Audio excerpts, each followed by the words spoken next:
This is my presentation called Innovating Innovations.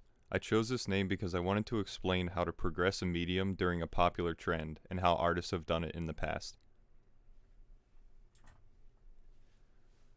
Impressionism to Post-Impressionism. Post-Impressionism was directly inspired by a previous movement known simply as Impressionism, a style that became popular in France during the 1870s and 1880s. Impressionism wanted to pave its own lane, steering away from the traditional subject matter of earlier works and create more realistic landscape paintings. A lot of these paintings focused on light and the movement of that light within the painting.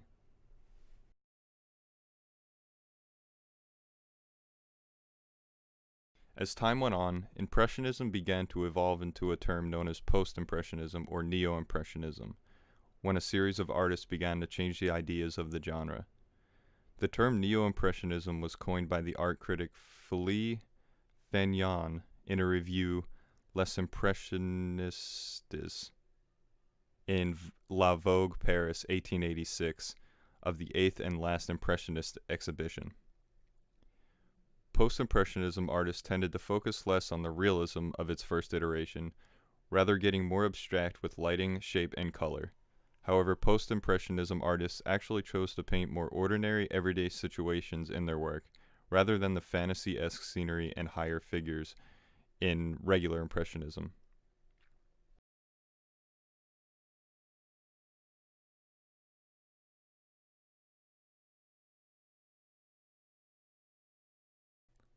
So who was responsible for Post-Impressionism? An artist named Georges Seurat was one of the founders of Post-Impressionism. In fact, he's remembered today as the pioneer of a major element in that movement. Seurat created what is known as pointillism, an abstract painting technique.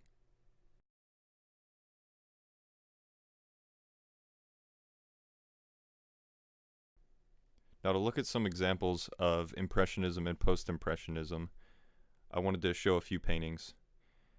This one here is Claude Monet's Sunrise painting. This is a traditional Impressionist painting. Notice the thick brushstrokes and focus on the way they move your eyes along the piece in different directions. The painting also depicts the people in the boat as realistically as possible if you were looking from that angle and distance. Next is Georges Seurat's Bathers at Asnières. In this painting, you can notice the shape of the human subjects seem kind of off and very minimally designed. Their bodies stand out from the background due to this. Seurat strikes a good balance between something that is somewhat realistic, but at the same time very surreal and bizarre, despite the ordinary-looking scenario these people are in. To contrast the two paintings, the similarities between the two are pretty clear, but the differences certainly still show. This was an early work of Seurat, and as we progress further, he begins to experiment much more with the idea of color and surreal environments through his techniques. And this leads me to pointillism. In 1886, Georges Seurat, along with Paul Signac, created the technique known as pointillism. Pointillism took the ideas that were created with Post-Impressionism. However, this time they started composing their entire pieces with small dot and cube-like brushstrokes. You can see here that this technique gives it somewhat of a grainy film-like look, or with the more colorful examples of pointillism, even a mosaic look.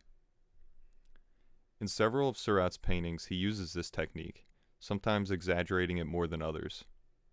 We can see this in the next few examples of Seurat's work.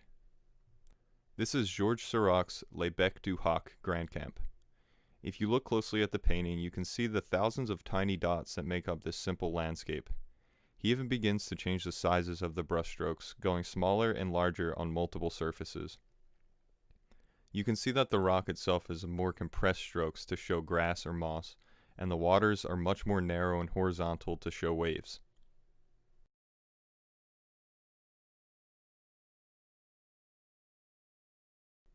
This next one is called Cadet from Saint Cyr, another Seurat painting. Compared to the previous piece, this one is made up of much larger, thicker dots and cubes. By doing this, he created a much less realistic looking painting. However, it also makes it look much more simplistic and less busy, while also maintaining interesting colors and scenery.